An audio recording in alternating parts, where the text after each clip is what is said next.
You're listening to the Cyberwire Network, powered by N2K.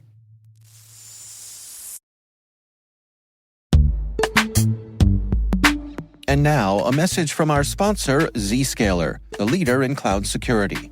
Enterprises have spent billions of dollars on firewalls and VPNs, yet breaches continue to rise by an 18% year-over-year increase in ransomware attacks and a $75 million record payout in 2024. These traditional security tools expand your attack surface with public-facing IPs that are exploited by bad actors more easily than ever with AI tools. It's time to rethink your security. Zscaler Zero Trust plus AI stops attackers by hiding your attack surface, making apps and IPs invisible, eliminating lateral movement, connecting users only to specific apps, not the entire network, continuously verifying every request based on identity and context, simplifying security management with AI-powered automation, and detecting threats using AI to analyze over 500 billion daily transactions. Hackers can't attack what they can't see. Protect your organization with Zscaler Zero Trust and AI. Learn more at zscaler.com/security.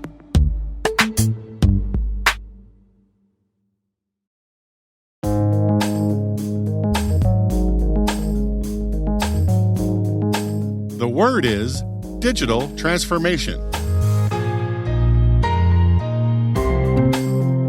Spelled digital, as in available in electronic form and readable and controlled by a computer.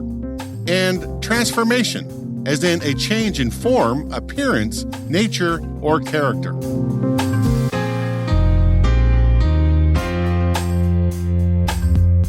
Definition: the use of technology to radically improve the performance or reach of the business.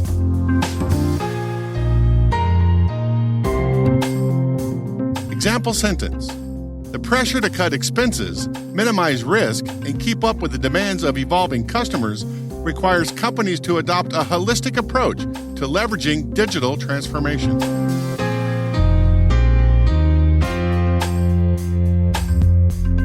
Origin and context.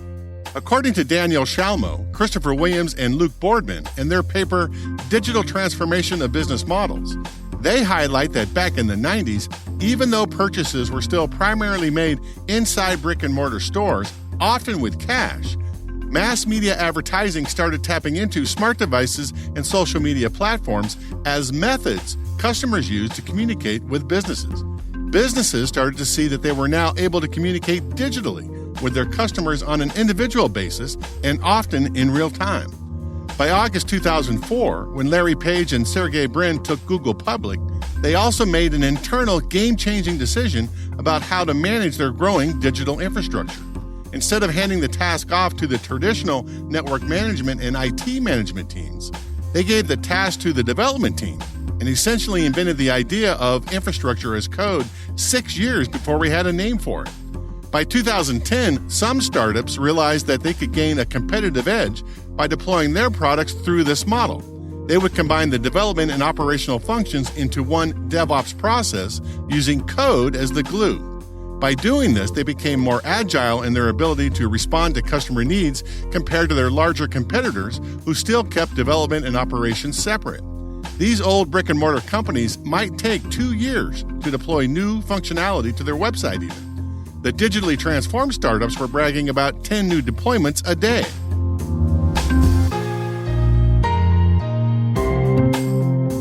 Nerd reference.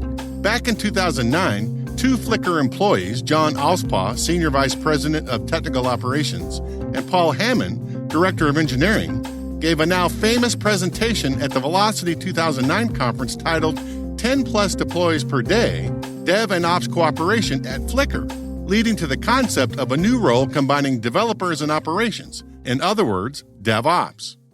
From a development point of view, one of the most important things you can do is to set up one-step build.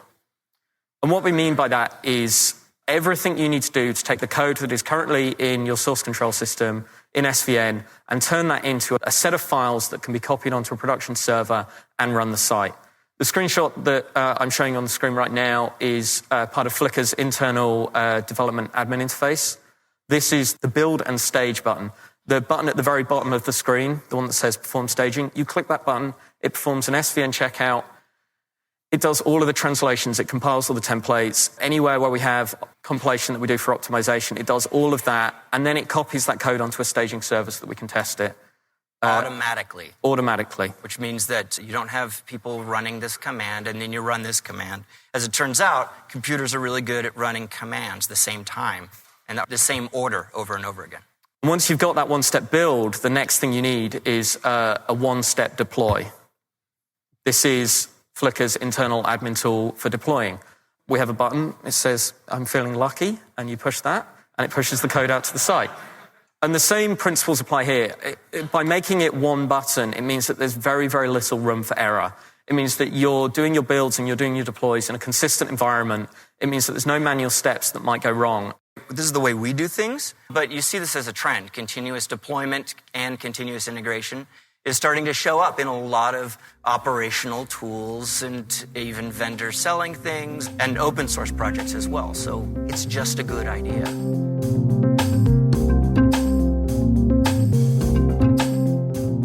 Word Notes is written by Nyla Genoe, executive produced by Peter Kilpie, and edited by John Petrick and me, Rick Howard.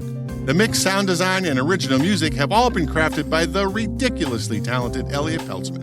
And thanks for listening.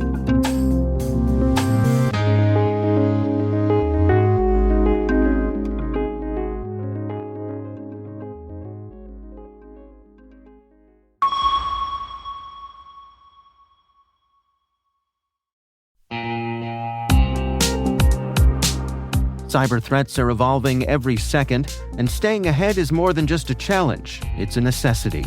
That's why we're thrilled to partner with ThreatLocker, the cybersecurity solution trusted by businesses worldwide. ThreatLocker is a full suite of solutions designed to give you total control, stopping unauthorized applications, securing sensitive data, and ensuring your organization runs smoothly and securely. Visit threatlocker.com today to see how a default deny approach can keep your company safe and compliant.